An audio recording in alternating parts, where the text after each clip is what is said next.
Sama dengan solat asar, Nabi kata man sallal bardain ay jama'ah dakhala al-jannah. Siapa yang mengerjakan dua solat yang sejuk, satu ialah solat subuh, dua ialah solat asar secara berjamaah, maka dia telah masuk ke syurga Allah Subhanahu Wa Taala. Pada masa yang sama, kita tidak boleh bergantung semata-mata kepada amalan kita.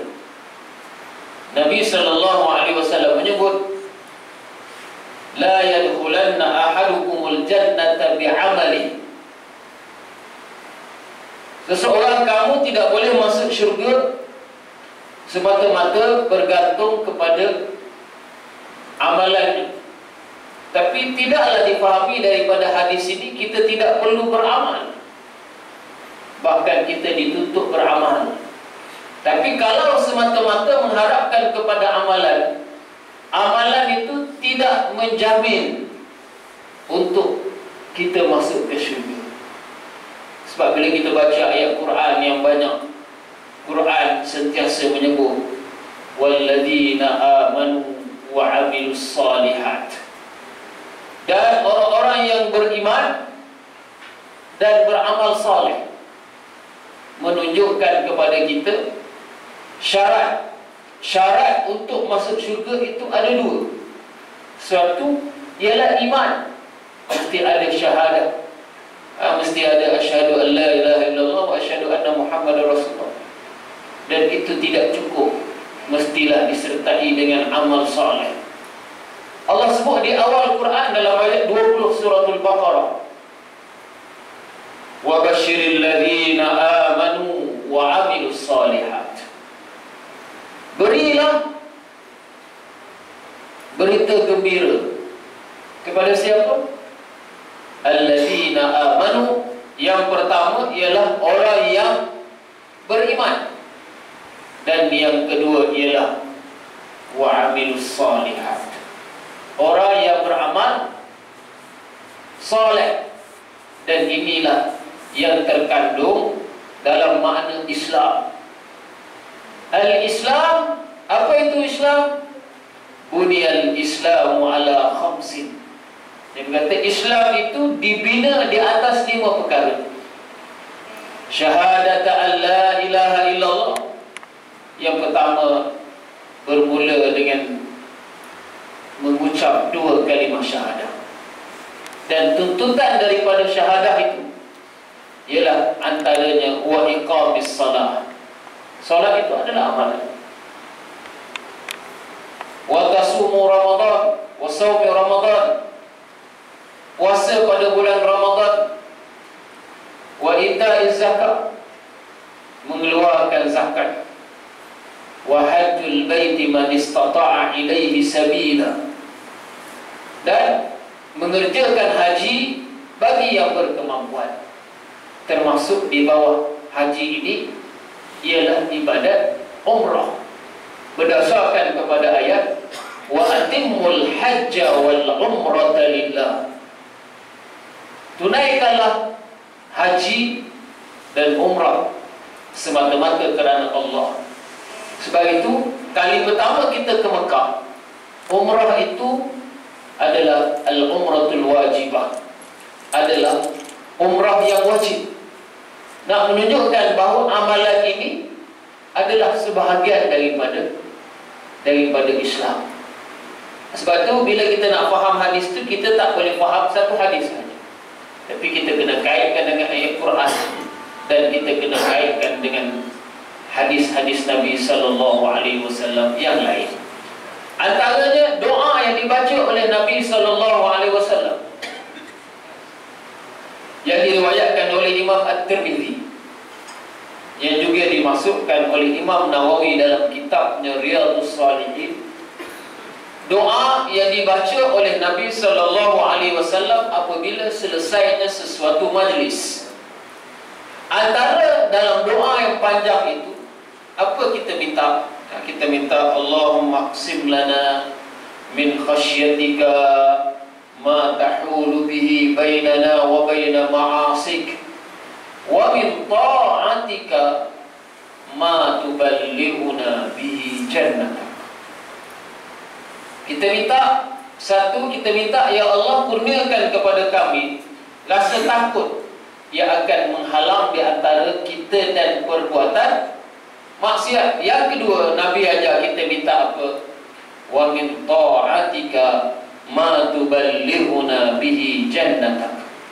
Ya Allah kurniakan kepada kami ketaatan yang akan membawa kami ke syurga. Maknanya nak ke syurga tu kena buat ketaatan. Taat itu ialah dari sudut akidah, dari sudut ibadah, dan dari sudut akhlak. Itu tiga bentuk ketaatan yang menjadi perkara asas di dalam agama. Jadi Allah sebut wa basyiril ladzina amanu wa 'amilus shalihat. Berilah berita gembira kepada orang-orang yang beriman dan beramal saleh. Dan perkataan as-salihat itu ialah jamak. Jamak maknanya banyak. Jadi amal soleh ni bukan satu. Amal soleh ini mempunyai pelbagai bentuk. Kita ambil contohnya, Allah nyatakan dalam suratul Baqarah, laisal birra an tuwallu wujuhakum kibalal masyriqi wal maghrib. Bukanlah kebaikan itu kamu menghadap ke timur dan ke barat. Walakinnal birra, apa dia kebaikan itu? Man amana billahi wal yawmil akhir. Orang yang beriman kepada Allah dan hari akhirat.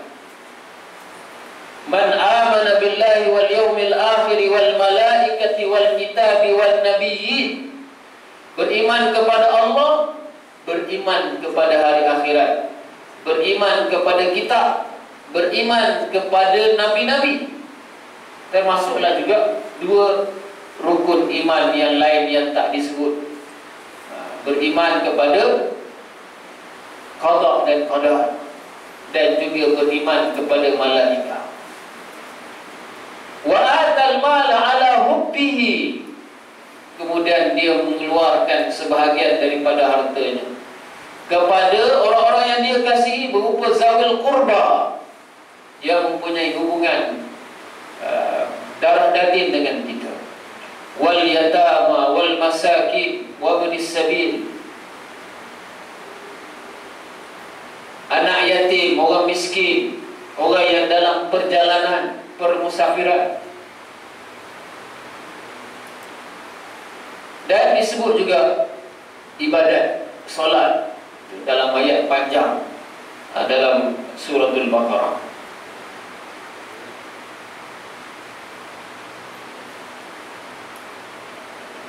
Allahumma salli ala sayyidina Muhammad wa ala ali Muhammad kama sallaita ala Ibrahim wa ala ali Ibrahim fil alamin innaka Hamidum Majid. Ini adalah mukaddimah. Mukaddimah kepada kuliah kita. InsyaAllah harapannya kita pada masa akan datang mungkin kita akan ambil tajuk yang tertentu. Mungkin dalam hati ini niatnya kita nak baca kitab Ar-Ru'yah. Kita nak baca kitab mimpi. Pagi-pagilah insyaAllah, cadangannya kuliah subuh lah, sekali sebulan, minggu keempat. Jadi sebab apa kita nak baca kitab Ar-Ru'yah ni? Sebab ini menjadi salah satu daripada pertanyaan Nabi. Kita hari ini tak adalah kemampuan untuk mentafsirkan mimpi. Tapi kita nak kata bahawa mimpi ini adalah juz'un minal haya, sebahagian daripada kehidupan.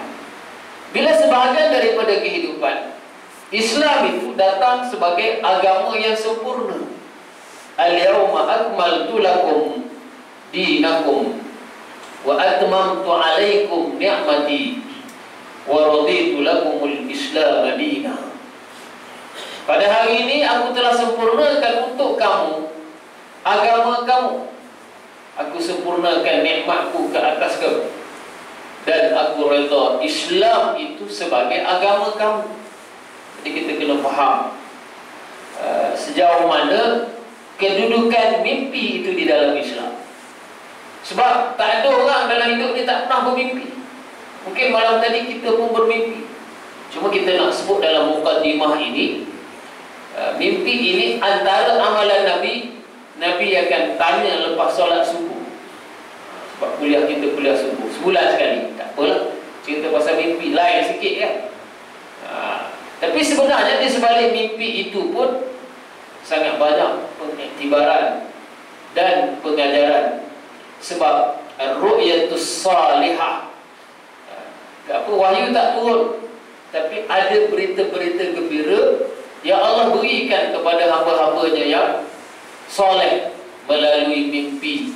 Walaupun dari segi sumber syarak, mimpi itu tidak dikira sebagai sumber syarak, tapi dia ini adalah merupakan mubasyirat, merupakan berita-berita gembira yang boleh memberi semangat kepada kita dalam meneruskan perjalanan kita sebelum kita bertemu dengan Allah Subhanahu wa ta'ala. Kita ni menyeberangi jambatan kat dunia ni, duduk atas jambatan. Kata Yahya bin Mu'az dalam ucapan panjangnya, ungkapan panjangnya berkaitan dengan hakikat dunia. Antaranya dia kata, ad-dunya qantaratul akhirah. Dia kata dunia ini adalah jambatan bengkok, jambatan melengkung untuk menuju ke akhirat. Fa'buruha wa la ta'buruha. Dia kata maka hendaklah kamu menyeberangi jambatan itu, bukannya kamu membuat bangunan di atas jambatan itu. Dia kata tak masuk akal antabni al-qusur alal jusur. Dia kata suatu yang tidak masuk akal untuk kita bina istana di atas jambatan. Orang gila buat istana atas jambatan. So kita hidup di dunia ini, dalam proses kita nak menuju ke akhirat, mestilah muwafaqatis syariah, mestilah bertepatan dengan syarak. Dan matlamat kita, bila kita ikut syarak itu, tujuannya apa? Ibtigha'a mardatillah. Tujuan kita ikut syarak ini ialah untuk mencari keredaan Allah Subhanahu wa ta'ala. Jadi satu daripada amalan Nabi, lepas solat subuh, Nabi akan tanya, hal ra'a minkum ahadun ar-ru'ya. Ada tak di kalangan kamu yang bermimpi pada malam tadi? Maka adalah sahabat-sahabat ia akan cerita pasal mimpi mereka kepada Rasulullah sallallahu alaihi wasallam.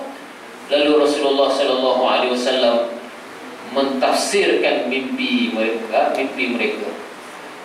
Dan kalau tak ada orang cerita pasal mimpi, kadang-kadang Nabi sendiri sallallahu alaihi wasallam menceritakan alam mimpi yang dilalui oleh Rasulullah sallallahu alaihi wasallam. Bila Nabi nak berhijrah, sebelum Nabi nak berhijrah, Nabi bermimpi. Perang Uhud, sebelum perang Uhud, Nabi bermimpi. Nak tunjuk mimpi sebahagian daripada kehidupan. Nabi sebelum nak berkahwin dengan Aisyah radhiyallahu anha, 2 kali Nabi mimpi jumpa Aisyah. Nanti kita akan baca dalam kitab Ru'yah. Dan tidak semua mimpi itu terkumpul dalam kitab Ru'yah. Kitab Ta'bir dalam Sahih Bukhari dipanggil kitab Ta'bir, dalam Sahih Muslim dipanggil kitab Ru'yah. Itu harapan kita. Sebenarnya walaupun nampak mimpi itu tak berapa penting dalam kehidupan, tapi ianya adalah sebahagian daripada agama. Apa tidaknya Allah beri keistimewaan kepada Nabi Yusuf alaihissalam, boleh mentafsir mimpi. Takwil dibagi. Macam mana surah Yusuf itu bermula dengan mimpi. Inni ra'aitu ahada asyara kawkaba wasyamsa wal qamara ra'aituhum li sajidin. Itu mimpi yang dilihat oleh Nabi Yusuf alaihissalam. Dan Allah sebut, nahnu naqussu 'alaika ahsanal qasas bima auhayna ilaik wa in kunta min qablihi laminal ghafilin.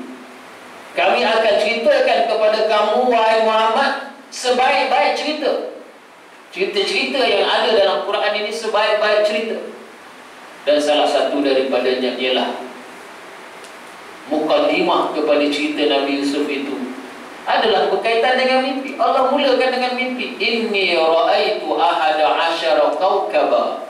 Sesungguhnya aku melihat 11 bintang, wasyamsa wal qamar, matahari dan bulan, ra'aituhum li sajidin. Semuanya itu sujud, tunduk kepadaku. Bagaimana Raja Mesir yang bermimpi, inni ara sab'a bakaratin siman ya'kuluhunna sab'un ijaf wa sab'i sumbulatin khudrin wa ukhra yabisat. Dia bermimpi melihat 7 ekor lembu yang gemuk dimakan oleh 7 ekor lembu yang kurus. Kalau dalam dunia biasa, mana ada lembu makan lembu? Tak ada. Harimau makan lembu ada, tapi lembu makan lembu tak ada. Cukup pelik mimpi itu. Tapi bila ditafsirkan mimpi itu oleh Nabi Yusuf alaihissalam, satu mimpi yang cukup hebat. Tapi maknanya mimpi yang ditafsirkan oleh Nabi-Nabi ini ialah berasaskan kepada wahyu. Mimpi yang dilihat oleh Nabi Ibrahim alaihissalam. Jadi kita tak boleh nak nafikan mimpi itu adalah sebahagian daripada kehidupan. Inni ara fil manami anni adbahuk fanzur maza tara. Qala ya abati if'al ma tu'mar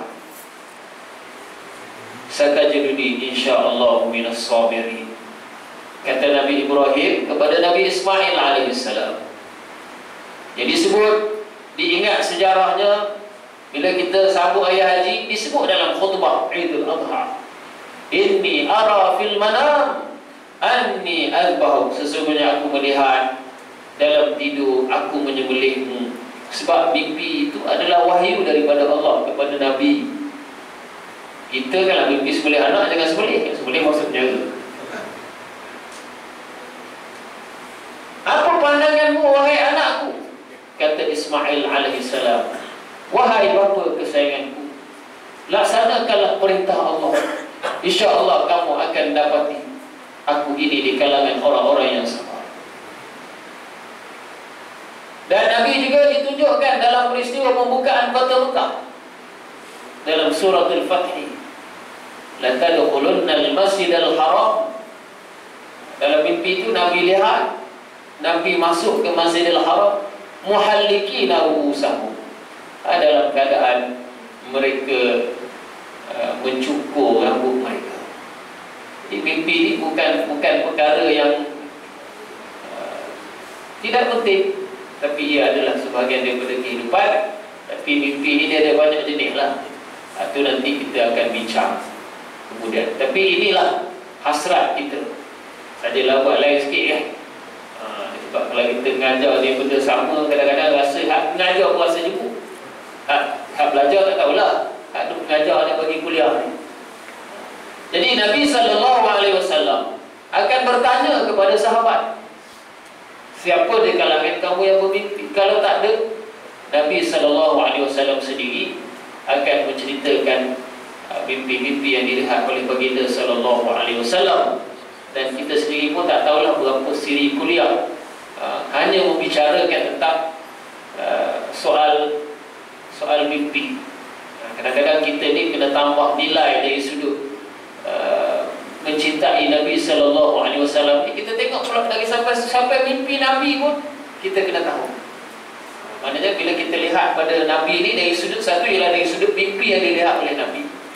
Dan yang kedua, kita juga nak lihat dari sudut tafsiran mimpi yang diberi oleh Nabi sallallahu alaihi wasallam. Nampak macam simple kan?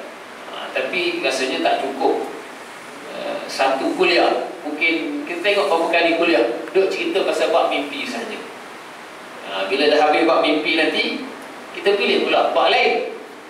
Tapi kita nak mulakan itu kerana Nabi sallallahu alaihi wasallam, satu daripada yang Nabi tanya pagi ini lepas solat subuh, Nabi akan tanya, siapa di kalangan kamu yang ada bermimpi? Adapun pada hari ini kita tak ada autoriti, kita tak ada ilmu nak tafsir mimpi.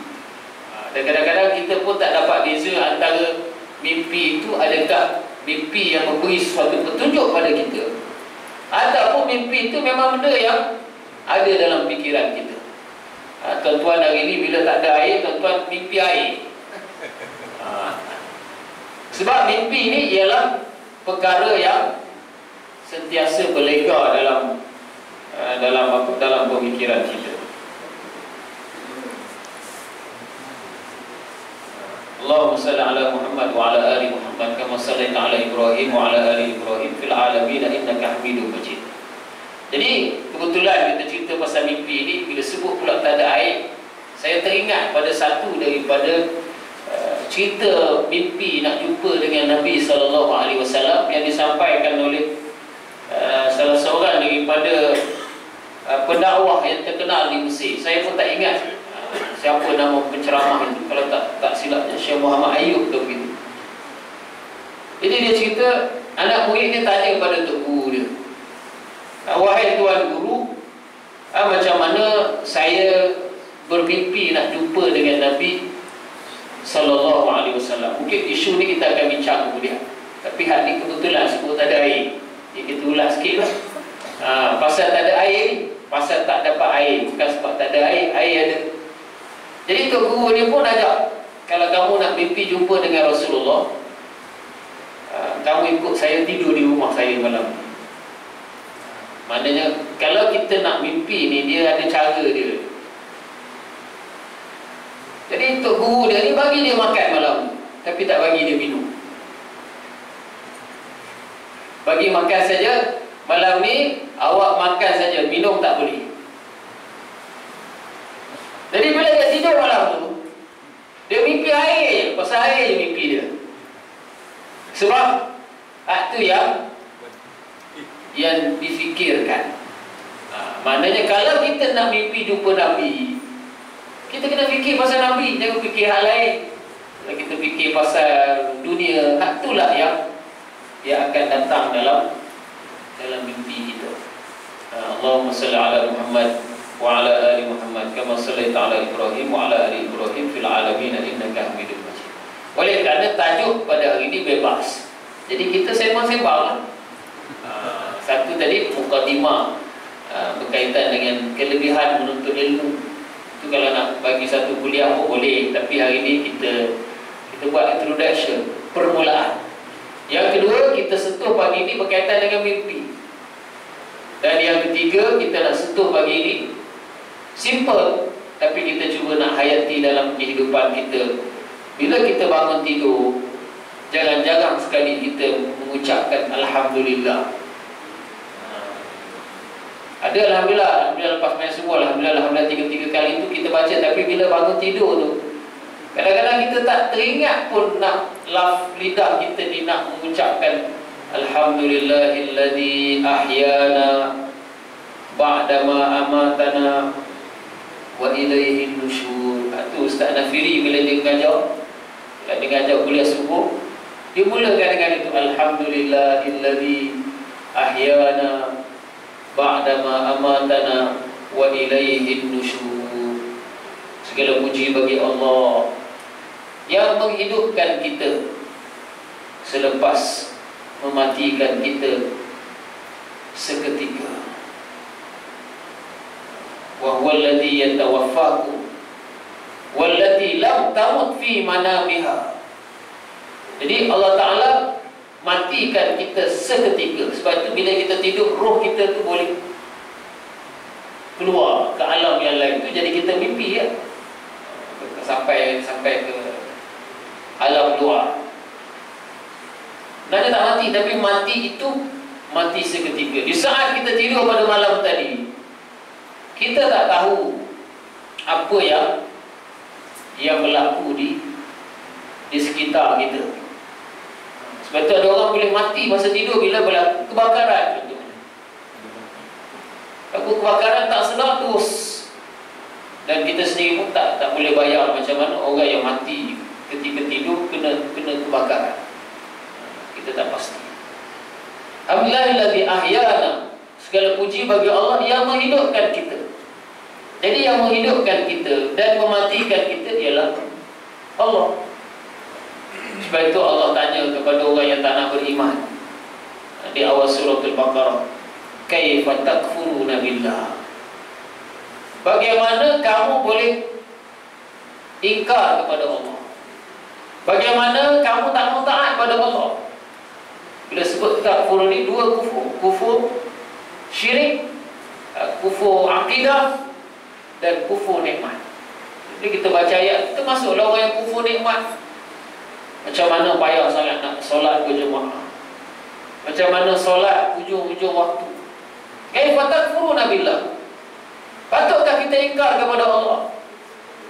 Wa kuntum amwata, satu masa dahulu kamu mati, orang tak kenal kita. Hal ata 'alal insani hinun minad dahri lam yakun syai'an madhkura,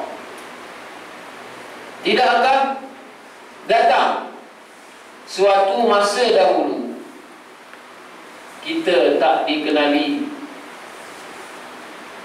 20 tahun dulu orang kenal kita dah, kita dah hidup. Tapi 100 tahun dahulu ada orang umur 100 ni?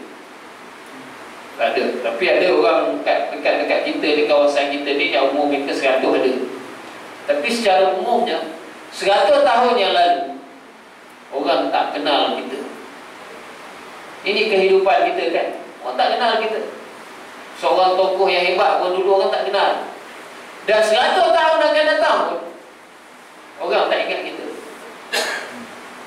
Silap-silap cicit kita pun tak tahu nama kita. Macam kita lah, Nur Azamuddin bin Umar bin Ibrahim bin Daud. Daud bin apa? Tak tahu. Padahal ada orang kampung simpan salah silap. Salah silap keluarga kami yang datang daripada China. China yang namanya Lusong, datang sekitar tahun 1700. Tapi saya tak pernah tengok lagi salah silap itu. Maknanya orang pun tak kenal kita kan. Jadi dalam banyak salah silap tu orang tahu Lusong asal daripada kapitan China Yunan datang bermusafir mencari rezeki di kawasan tanah Melayu ini. Jadi kita dahulu tak dikenali, sebab dulu kita tak ada. Lam yakun syai'an mazkura, mak ayah kita pun tak tahu kita akan lahir kan. Kaifa takfuruna billah, bagaimana kamu boleh ingkar kepada Allah? Wa kuntum amwata, dahulu kamu mati. Summa ahyakum, kemudian dia yang menghidupkan kamu, yang bagi nafas pada kita. Tak pernah kena bayar ni. Jantung Allah bagi pada kita, nafas yang Allah beri pada kita, Allah tak minta kita bayar. Allah minta kita buat dua perkara. Satu, mengabdikan diri kepadanya. Wa ma khalaqtul jinna wal insa illa liya'budun. Dan yang kedua, Allah bagi nyawa pada kita adalah untuk mengimarahkan dunia ini. Wa isqala rabbuka lil malaikati inni ja'ilun fi khalifah. Kita menjadi khalifah Allah di muka bumi. Sebab itu Quran tidak cukup setakat sebut tujuan, tapi Quran sebut jelas satu persatu daripada A sampai Z. Sebab Islam ini adalah sistem itu. Jadi kita berada pada peringkat yang kedua.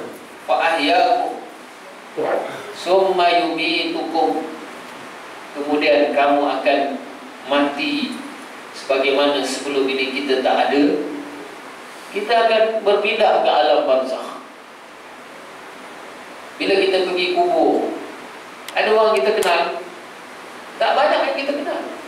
Tapi kita kenal kubur tu saudara mara kita, sahabat-sahabat kita kan. Tapi dalam semua kubur tu pun kita tak tahu, sebab tanah kubur ni tak sama kita. Walaupun kita duduk di Desa Jaya ni, tapi tanah kubur kita nanti kita tak confirm ni kat mana.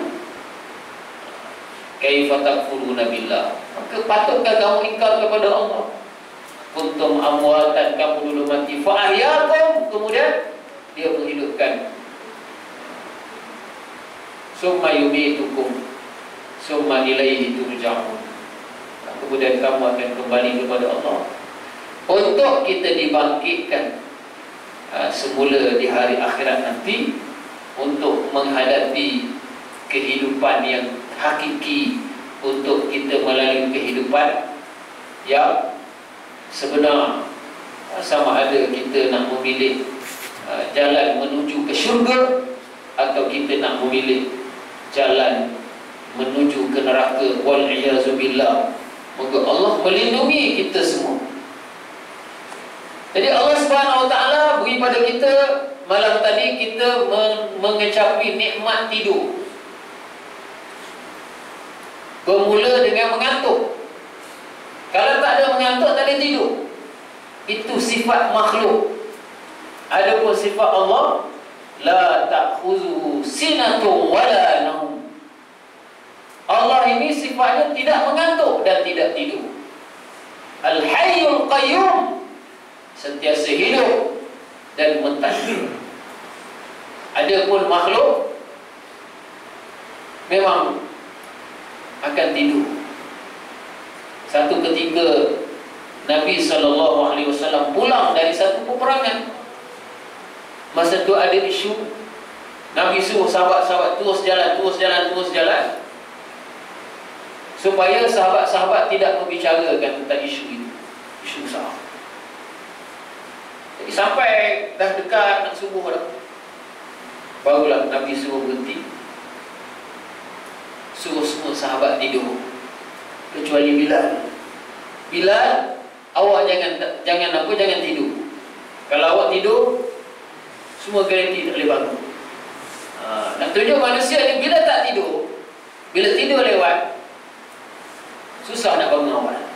Itu adalah fitrah yang Allah Ta'ala jadi pada manusia. Termasuklah Nabi SAW. Bila lihat dia ditugaskan untuk apa? Untuk menjaga, dia sendiri pun tertidur. Itulah sifat manusia. Dan nikmat tidur ni Allah pelihara kita. Tak ada benda-benda datang dekat kita kan. Kalau benda membahayakan, kita pun tak tahu. Mungkin ada ular lalu dekat kita, kita tak tahu. Tapi ular tu setakat lalu, tapi tidak memudaratkan kita, tak buat apa-apa dekat kita. Itu nikmat tidur. Alhamdulillah, berapa puluh tahun hidup dah, Allah selamatkan kita, Allah jaga kita. Tapi kalau takdir nak mati, Allah jadikan asbab untuk kita mati di saat kita tidur. Dan berapa ramai orang yang mati tengah tidur. Tidur tu tak bangun. Allahumma salli ala Muhammad wa ala ali Muhammad kama sallaita ala Ibrahim wa ala ali Ibrahim fil alamin innaka Hamidum Majid. Jadi kita syukur kepada Allah. Allah beri pada kita nikmat tidur malam tadi. Hamdalilladzi ahyana ba'da ma amatana, selepas dia mematikan kita, dan akhirnya wa ilaihin nusyur, akhirnya kita akan kembali kepada Allah. Itulah matlamat akhir kita. Tujuan akhir kita, Allah ciptakan kita kat dunia ini untuk menguji kita. Alladzi khalaqal mauta wal haya liyabluwakum ayyukum ahsanu amala. Dialah Allah yang menciptakan kehidupan dan kematian untuk menguji siapa di kalangan kamu yang paling baik amalannya. Jadi tuan-tuan kena tahu, tidur ni nikmat, tapi kena pada tempat ni. Jangan tuan-tuan, jangan jadi adat tidur lepas subuh. Tidur lepas subuh ni tak bagus. Sebab waktu ini ialah waktu berkat untuk umat Nabi Muhammad sallallahu alaihi wasallam. Allahumma barik li ummati fi bukuriha, Nabi kata, ya Allah, berikan keberkatan kepada umatku pada awal waktu pagi. Jadi kalau nak tidur juga, tunggulah lewat sikit, 9 tidurlah. Tapi awal ni jangan kita hilangkan waktu berkat ini. Waktu berkat ini diisi dengan zikrullah, diisi dengan ibadah kepada Allah Subhanahu Wa Taala. Jadi ada orang jadi penyakit, tak boleh tidur. Tak boleh tidur ni penyakit, kena rawat. Dan manusia boleh mati kalau kita tak tidur untuk tempoh yang tertentu. Kena tidur juga. Kalau dia tak tidur, contohnya selama beberapa ketika, boleh mati. Nak tunjuk besarnya nikmat tidur itu. Begitu juga dengan nikmat mengantuk. Mengantuk ini adalah salah satu daripada tentera Allah. Dalam kita berada pada bulan Muharram ini, orang memperingati hijrah Nabi sallallahu alaihi wasallam. Macam mana Nabi SAW boleh keluar tinggalkan rumah dia pada malam hijrah? Macam mana? Allah tidak hantar malaikat untuk bawa Nabi, angkat Nabi keluar, tak. Tapi Allah hantar mengantuk je. Tuan hantar mengantuk pada pemuda ni. Orang memang orang muda, dia tak mengantuk. Pukul 3 pagi tidur pun tak apa, 4 pagi pun tidur orang muda kan. Patutnya bila duduk bual ramai, takkan tak ada nak boleh serentak tertidur. Ayah tengok anak-anak kat asrama kan, nak suruh tidur pukul 11.30. Kita tu lampu duduk bual lagi sampai pukul 1, pukul 2. Ada lagi tak duduk jaga. Tak benda-benda dia buat kan. Jadi pemuda-pemuda Quraisy ni duduk keliling rumah Nabi sallallahu alaihi wasallam. Allah hantar ngantuk, semua ngantuk. Nabi keluar, sempat lagi Nabi ambil pasir, letak pasir atas kepala setiap pemuda Quraisy. Tak sedar. Dia tunjuk bila kita tidur ni, kita tak sedar. Sebab itu orang yang tidur ni tak dikira bersalah. Ada perbincangan fuqaha berkaitan dengan tidur. Saya menterjemahkan Mawsu'ah Fiqhiyah Al-Kuwaitiyah, ensiklopedia fiqh yang dilakukan oleh kerajaan Kuwait. Ini saya ambil bahagian saya itu huruf nun. Jadi antaranya dikupas berkaitan dengan naum, berkaitan dengan tidur ni. Jadi ulama ni bila bincang hukum hakam tidur ni, macam-macam hukum dia bincang. Tapi asasnya tidur ni Nabi kata rufi'al qalamu an salas. Jadi kita ni rehat daripada tanggungjawab sebagai mukallaf. Bila Allah Ta'ala bagi rehat, di saat kita tidur. An-naimu hatta yastayqiz. Orang yang tidur sampai dia bangun, dia berjaga. Sebab tu kalau kita tidur lewat contohnya, kita tak sedar, pasang jam pun tak sedar. Jadi bila kita sedar tu, contohnya dah cerah lagi, maka salat semua yang kita buat tu kita tak panggil qada. Sebab kita bukan solat subuh lewat itu sengaja. Tapi kalau sengaja dah azan dengar, lepas tu sambung lagi, bangun dah habis subuh, itu baru namanya qada. Hari ni kita balik cerita Sayyidina Bilal dekat tertidur tadi. Rasulullah tidur, sahabat-sahabat tidur, Sayyidina Bilal pun tertidur juga. Siapa yang pertama sekali bangun? Yang pertama sekali bangun ialah Rasulullah SAW. Rasulullah kejutkan sahabat. Rasulullah kata tempat ni tak bagus, ada syaitan. Rasulullah kata. Jadi Rasulullah suruh sahabat bangun, gerak ke depan sikit, wudu. Nabi solat subuh berjemaah waktu duha. Siang hari Nabi solat subuh berjemaah, tuan-tuan. disebabkan oleh kerana tak sedar, tak terjaga. Jadi kalau kat rumah kita tertidur kan, isteri pun tertidur, tak salah solat subuh berjemaah dengan isteri sebab tak sedar. Jadi Islam tidak menjatuhkan hukuman terhadap orang yang tidur kan. Orang tu tidur-tidur naik atas anak dia, mati anak dia. Dia tidur tak sedar, empat atas anak dia, lemah anak dia mati. Tak ada hukum kan. Itu menjadi perbincangan jugalah. Tapi secara asasnya orang yang tidur ni tak dikira sebagai orang yang bersalah. Kalau dalam tidur dia kata dia cerai isteri dia pun talak, dia tak jatuh. Sebab dia disebut dalam keadaan dia tidak sedar. Contoh dia mimpi bergaduh dengan isteri dia. Mimpi, dekat dalam mimpi tu dia cakap dengan isteri dia, isteri, dia kata aku cerai kamu dengan talak satu. Tak jatuh talak sebab orang tidur ni tak dijatuhkan apa-apa hukuman. Kita tidur, anak kita tidur, kita tidur pecah kaca di sebelah dia, gerak-gerak pecah. Kita nak marah kan, orang tidur ni kita tak boleh nak marah. Tidur ni kita kejutkan dia. Allahumma salli ala Muhammad wa ala ali Muhammad kama sallaita ala Ibrahim wa ala ali Ibrahim fil alamin innaka Hamidum Majid. Muslimin muslimat rahimakumullah, itu sedikit perkongsian kita pada pagi ini sebagai mukaddimah pertemuan kita bercinta kerana Allah, berpisah kerana Allah. Ini perkara yang sangat mulia. Nabi sebut masal jalisus salih wal jalisus su' mislu hamilul miski wa nafihul kir.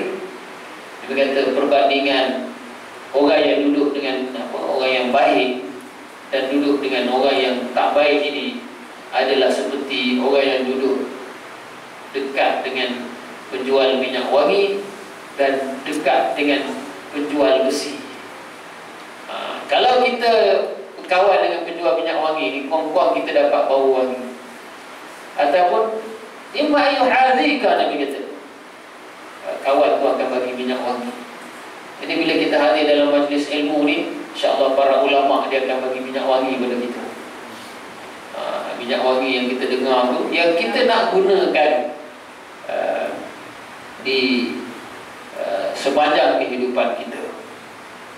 Bila sebut tanda air itu ujian lah. Cuma kita nak kongsi, kebetulan malam tadi saya buka kitab hikam, kata Ibnu Athaillah As-Sakandari berkaitan dengan ujian ini. Sebab itu kadang-kadang kita ni kena baca hikmah. Selain daripada kita baca Quran, kita baca hadis, kadang-kadang kita nak dengar juga kata-kata ulama kan. Dia kata apa?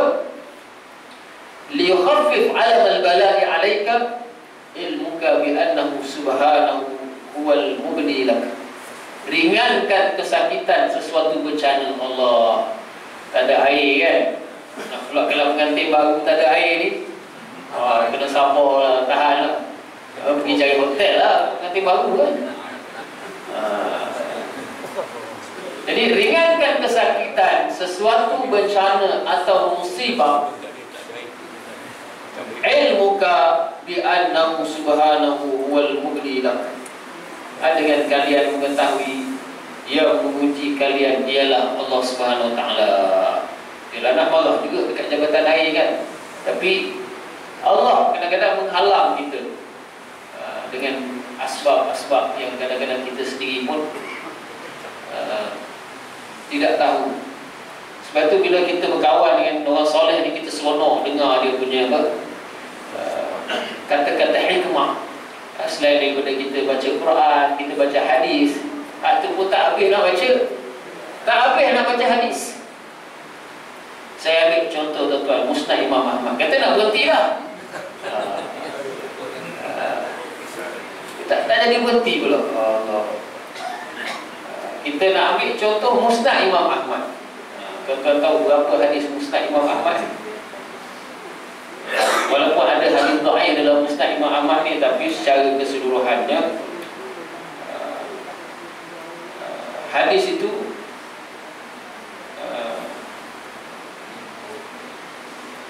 kebanyakannya boleh dijadikan sebagai hujjah.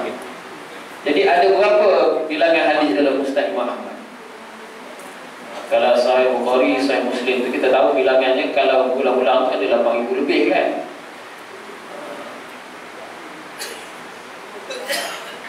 Okay, bilangan hadis dalam Musnad Imam Ahmad ini, Allahumma salli ala Muhammad wa ala ali Muhammad kama sallaita ala Ibrahim wa ala ali Ibrahim fil alamin innaka Hamidum Majid. Jadi bilangan hadisnya 20,000 lebih. Bilangan hadis dalam Musnad Imam Ahmad ini ada 20,000 lebih. 27,000. Tuan bayanglah kalau kita baca hadis Musnad Imam Ahmad ni, kita baca sehari satu hadis. Sampai mati tak habis lagi. Saya duk kira bilangan itu, bila kira dengan apa, dengan bilangan hari, kalau kita baca satu hari satu hadis, berapa tahun habis masa nak habis?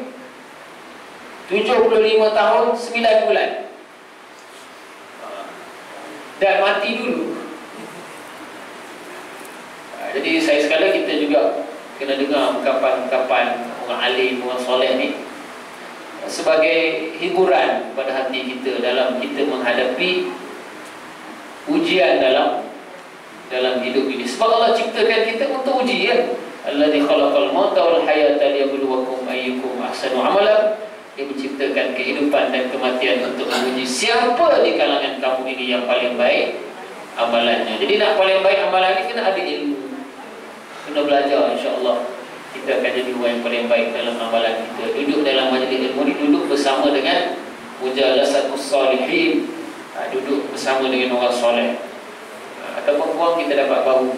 Tapi orang yang berkawan dengan orang tak baik ni, akhirnya kita akan terkesan. Samalah kita duduk dengan tukang besi, dengan panasnya, dengan baunya, kita akan dapat kesan. Lepas dalam hidup kita ni, kita carilah sahabat-sahabat yang baik, kawan-kawan yang baik, yang akan menjadi kawan kita di akhirat nanti.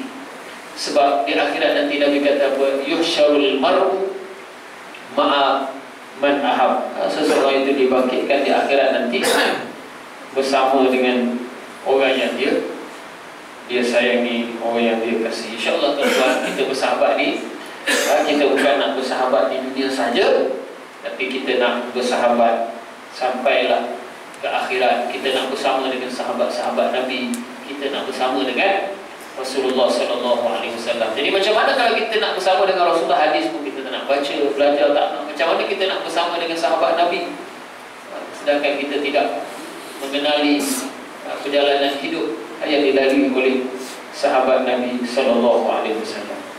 Bismillahirrahmanirrahim. Alhamdulillahirabbil alamin.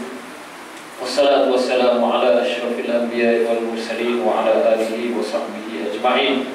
Allahumma aqsim lana min khashyatika ma tahulu bihi bainana wa baina ma'asik, wa min ta'atika ma tuballighuna bihi jannatak, wa min al-yaqini ma tuhawwilu bihi alaina masa'ib ad-dunya, wa matti'na Allahumma bi asma'ina wa absarina wa quwwatina ma ahyaytana, waj'alhu warisa minna, waj'al sa'rana ala man zalamana wansurna ala man adana, wa la taj'al musibatana fi dinina, ولا تجعل الدنيا أكبر همنا ولا مبلغ علمنا ولا تسلط علينا بذنوبنا من لا يخافك ولا يرحمنا. صلى الله على سيدنا محمد وعلى آله وصحبه وسلم. سبحان ربك رب العزة عما يصفون وسلام على المرسلين والحمد لله رب العالمين. بسم الله الرحمن الرحيم. والعصر إن الإنسان لفي خسر إلا الذين آمنوا وعملوا الصالحات وتواصوا بالحق وتواصوا بالصبر. سبحانك اللهم أشهد أن لا إله إلا أنت أستغفرك وأتوب إليك. والسلام عليكم ورحمة الله وبركاته.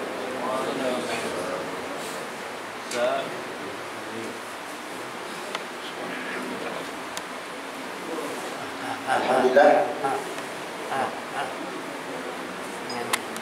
Pertama ucapan terima kasih kepada Al-Fatih Dr. Al-Mudin di atas kuliah subuh yang telah pun disampaikan kepada kita.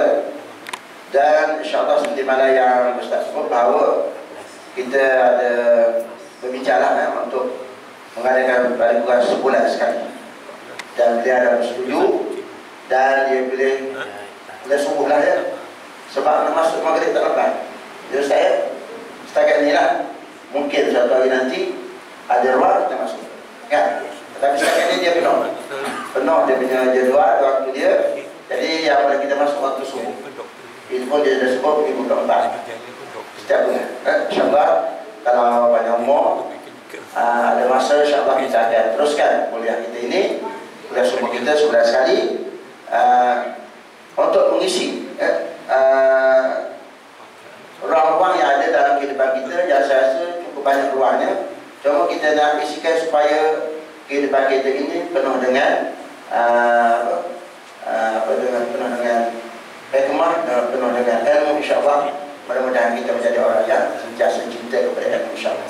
Jadi saya selagi mengucapkan terima kasih kepada Al-Fatih Ustaz atas kesediaannya. Mudah-mudahan kita diberkati oleh Allah Taala. Sekian, wassalamualaikum warahmatullahi wabarakatuh.